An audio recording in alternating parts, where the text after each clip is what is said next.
Hello, I hope all is progressing well. Welcome to I Don't Know, We Can Talk About It, where we discuss myriads of topics civilly, reasonably, and responsibly.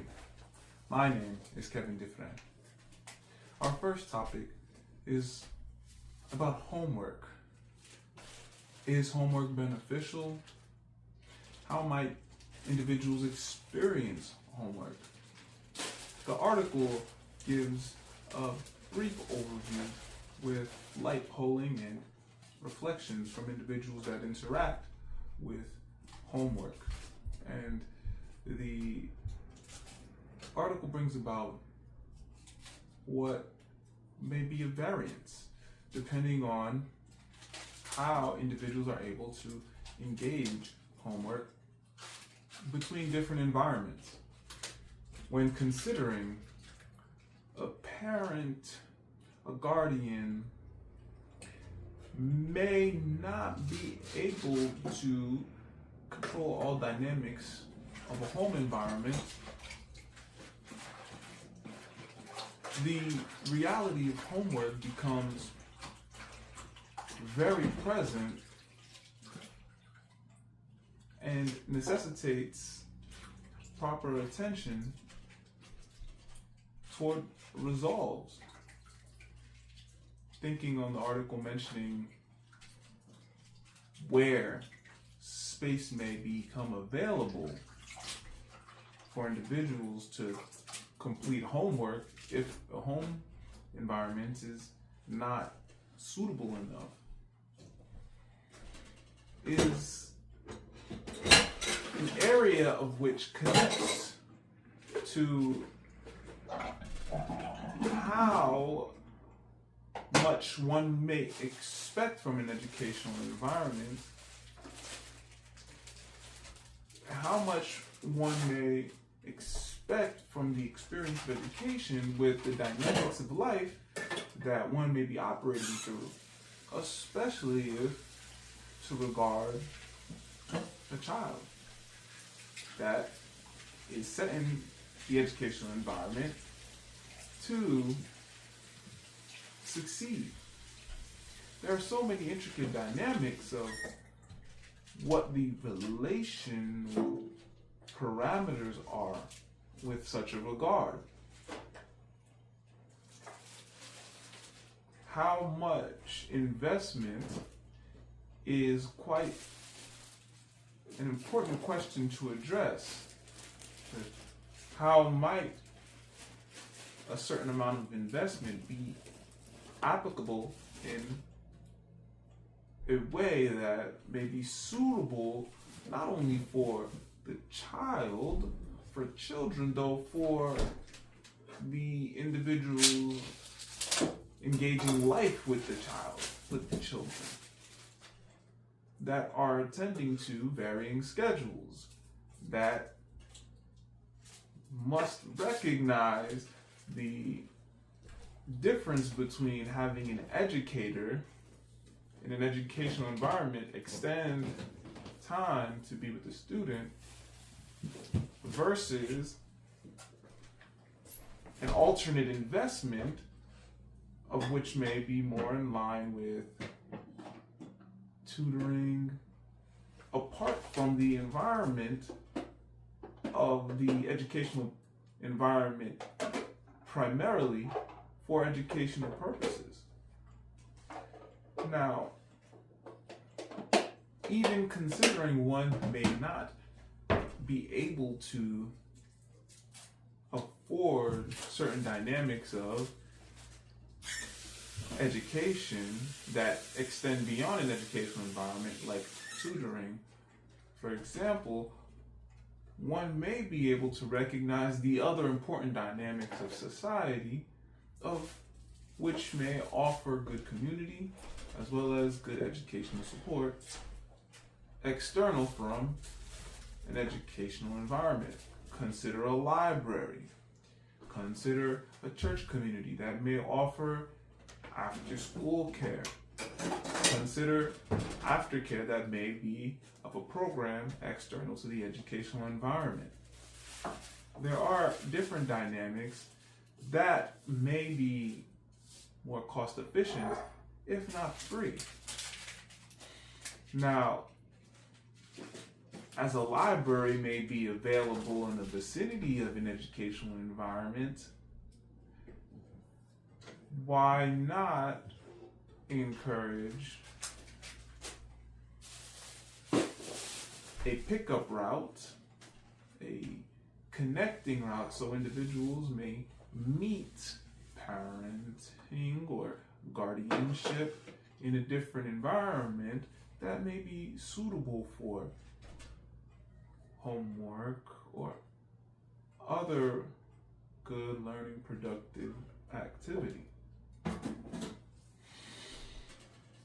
I think homework may be extremely beneficial and may really receive great assistance when individuals receive attention, guidance to better acknowledge how homework may be important, how homework may be relevant. I do not think that homework is to be what is efficacious toward better learning or better engaging of learning on the basis of time structure. I think the depth of learning, the accuracy of engagement, may prove extremely valuable. So individuals are not engaging in dynamics that may feel overwhelming, that may not necessarily engage one's curiosity, especially if an individual may be completing work well, regardless of a time structure, though may be in alignment with educational parameters that are assessing through a time structure more so than an educational quality value structure.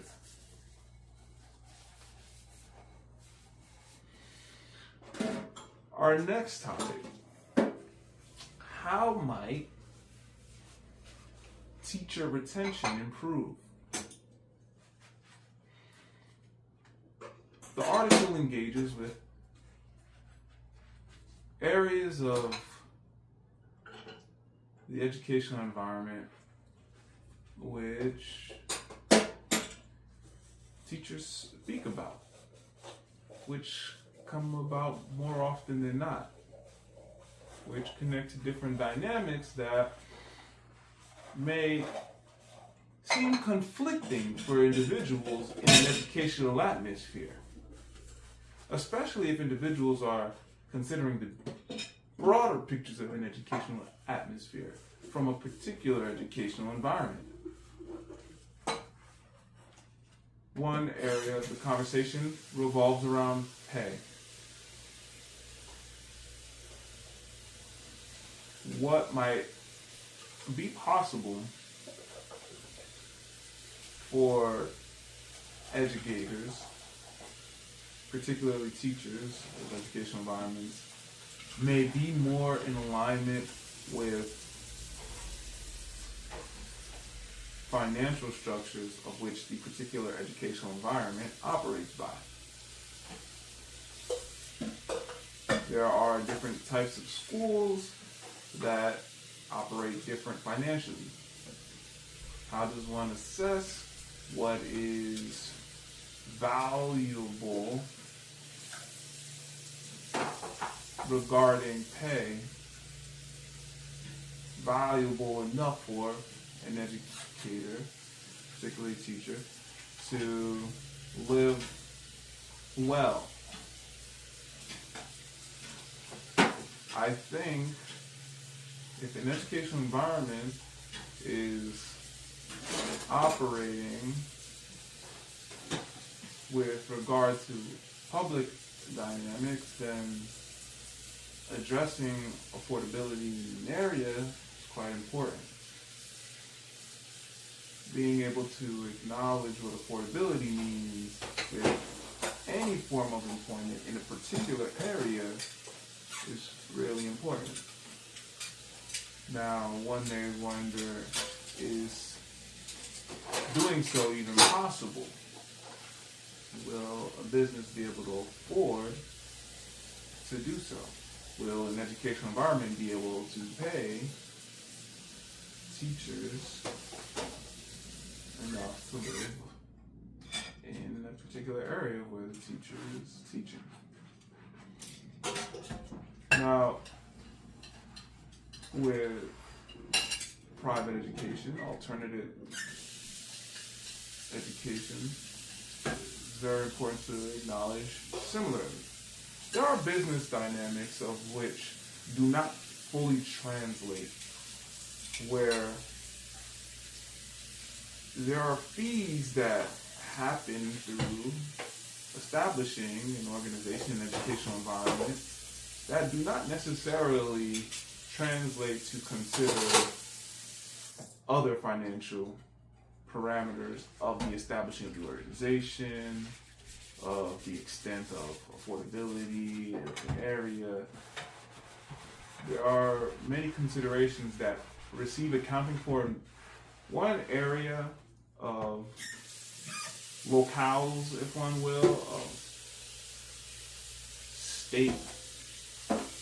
state-wide regard. And there are these other areas which need to connect just as well, though do not always receive the equal attention to ensure financially sound environments are growing. The article mentions respect, which as an educator,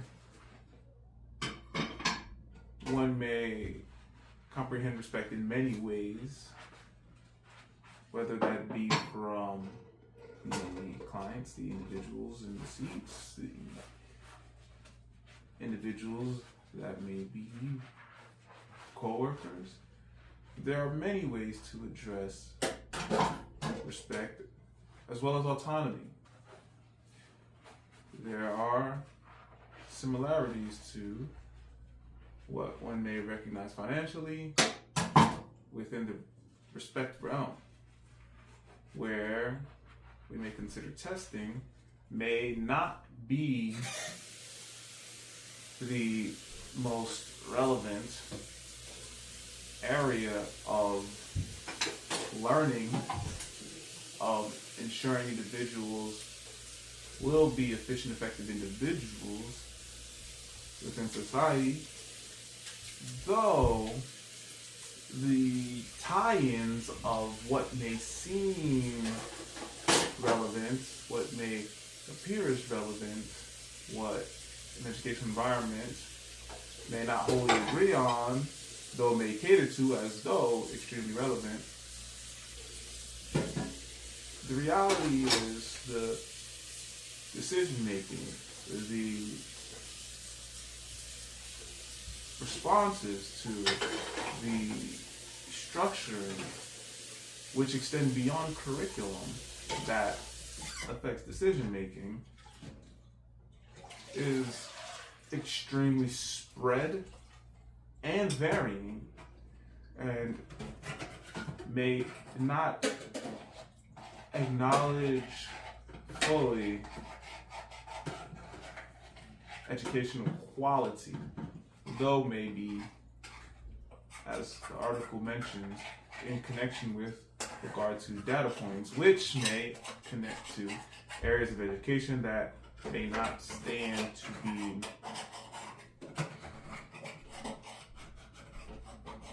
unambiguous, especially across the educational landscapes and comparative views. So, what is necessary to happen in an educational environment may operate at different levels. And of course, engaging with improving educational quality is extremely important. And addressing what is really propelling educational quality, addressing so well is extremely important. And there are many ways to do so, which may cost differently, whether less or more, may cost differently with different addressings of financial parameters that connect with educational environments, which brings about a completely different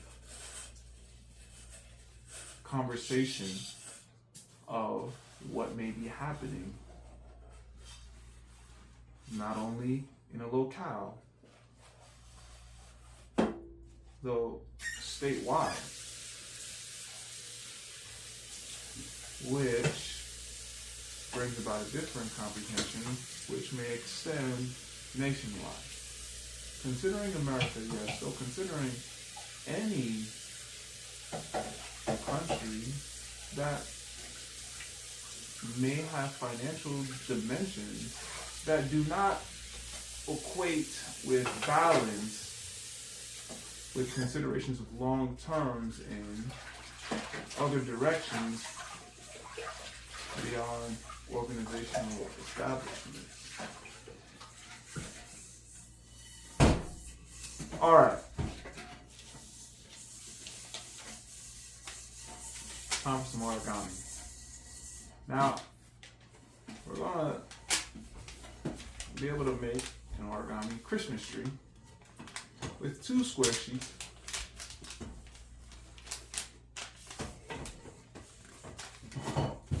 folding point to point,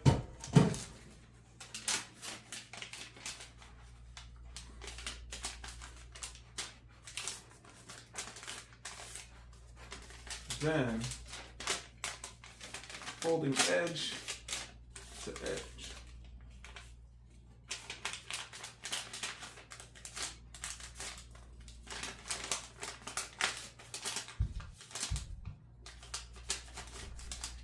Now, the point to point is on one side, the edge to edge is on the other. Why? Because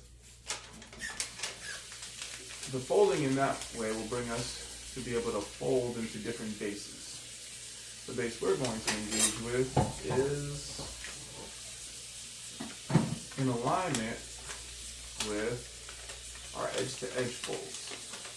So this way, you'll take the lines that split the edges and just fold them into each other. After doing so, we're going to just fold in one side we'll start with. We'll fold in each flat.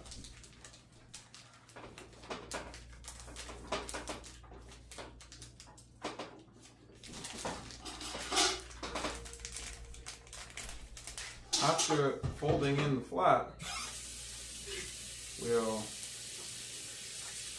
open the flat.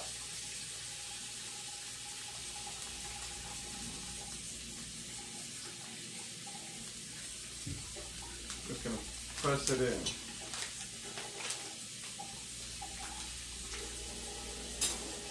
We're going to press it in. Then, after we press it, we're just going to fold it over. After doing this, we're going to just put this flat as well. And we can press it in. Next, we're going to turn this over. And one area we can look at is if we actually move it here. But we're going to turn this over. We're going to do the same on this side. Okay? So we're going to take this flap in here and press it in. Alright. Now if we look at the bottom here, we can fix it so it's even on both sides. Though in the long run, it'll adjust well. So you can make it even if you like. So all we're really gonna do from here now is we're just gonna rip the bottom. What makes this easier is if you fold in these little flat things, fold them in,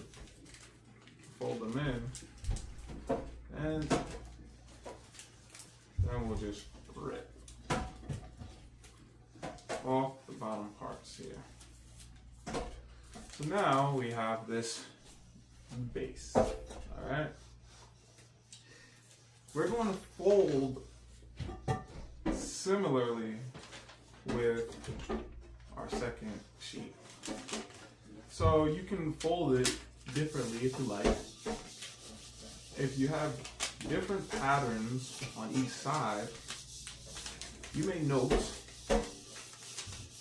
the patterns will show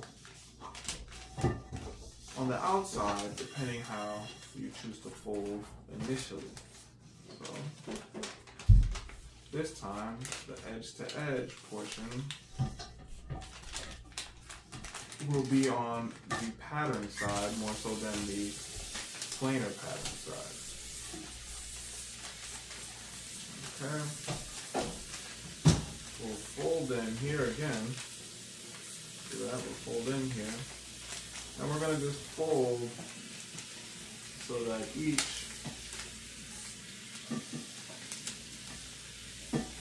flap will go right in. Okay? Fold each flap down.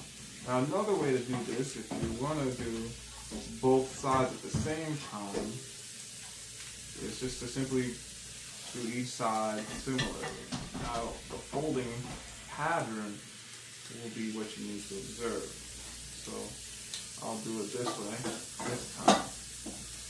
Now, open up one flap, see it's opening up. The fold inside helps to fold this flap down. As you can see, I open it and I fold it down. Okay, then I have to turn it over this way. Now, this is where, again, you unfold it, it'll be on the other side, you'll unfold it, and then you'll just press it down. Very simple. Now you're here, this side, turn it over, and we'll take it and we'll fold it down. And of course, you take this portion, move that flap right over. As you can see, we have a very similar folding pattern. We get to all the areas that we need. Open it up, and we fold it down. Okay. Now, the next portion, we're going to take these bottom flaps and we're going to rip them off. Okay.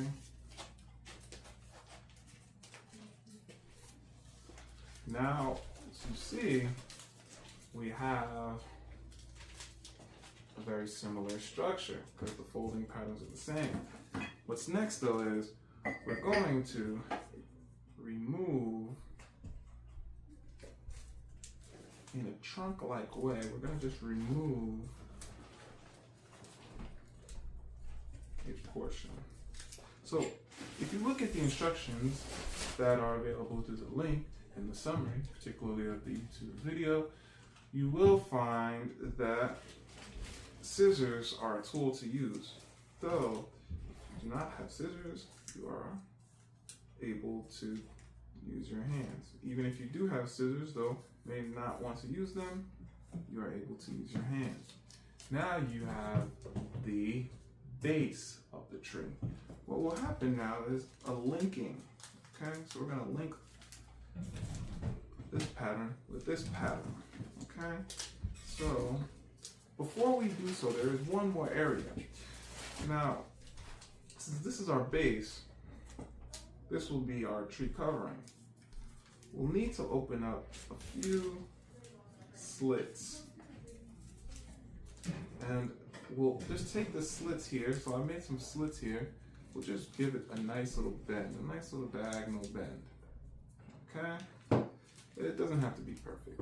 Just give it a nice diagonal bend here. and then here. Okay? Alright. Next, we're going to just go to the other side and we'll do the same thing. Okay? You can follow the direction so that you can have a pretty consistent flow. Though, if you figure out a different pattern you like, make it work. Okay? So, there you go. Just bending it over. There you go. Bending it over. You can rip it a little bit more if you want to get some more torque. Okay. Alrighty. There you go. So now what we're going to do is we're going to open up these panels. Okay. We're going to have now some more dimensions with our origami tree, origami Christmas tree here. There you go. And voila. Boom. So now you can see we have some edginess to it. So what we're gonna want to do next is we're just gonna fit this in as best as we can. And if you can get it in each one, that's good. Might make the folding a lot easier. Just sticking in here. Okay. All right. So now, with this,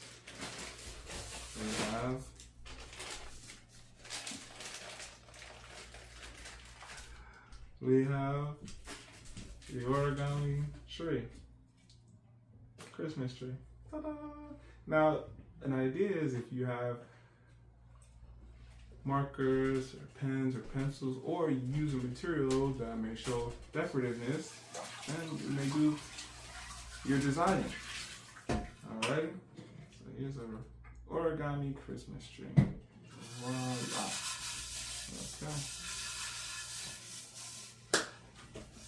I champion reading physical books. When an individual reads a physical book, there are a lot of health benefits. Long-term health benefits from reading a physical book. The book we'll be discussing today revolves around AI, artificial intelligence.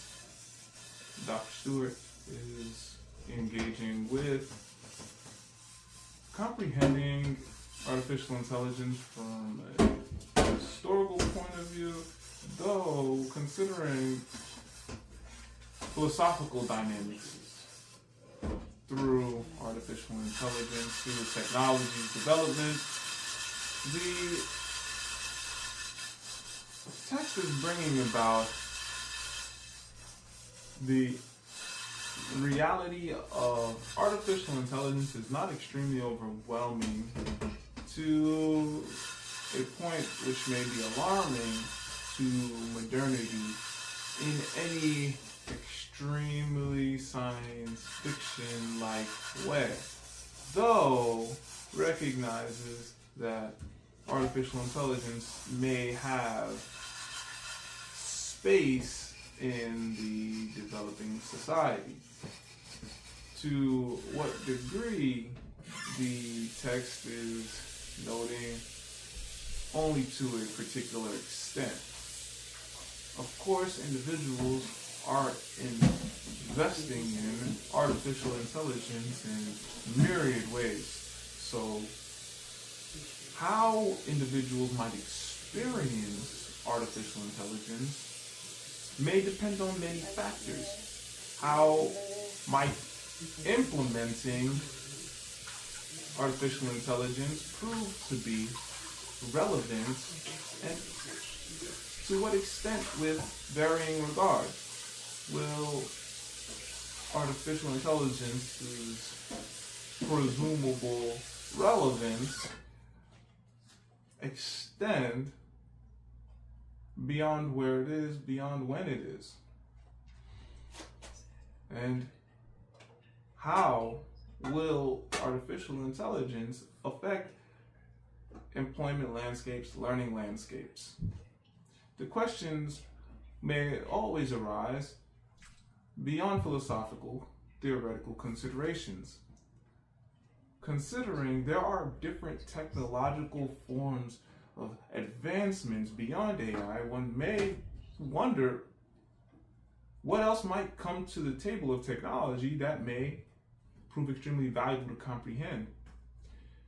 Even so, one may consider technology as information to regard what might be of the natural world that is yet for individuals to discover.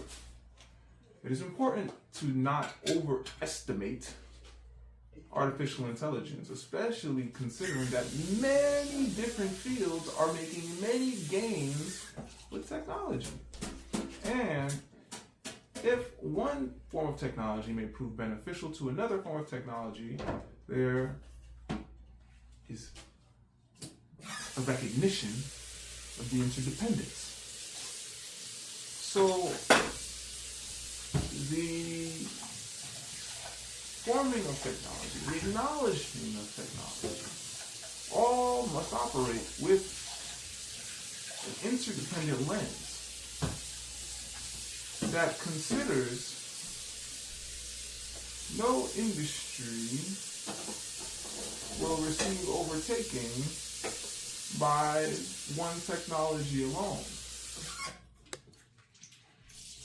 And individuals, human beings, are very integral to utilizing technology responsibly with a mindfulness of broader spectrums of technology, especially considering modern delineations of progress with regard to future potential delineations of progress, which consider human beings interdependently operating. Thank you for joining. I don't know. We can talk about it. Onward and Upward, Kevin Dufresne.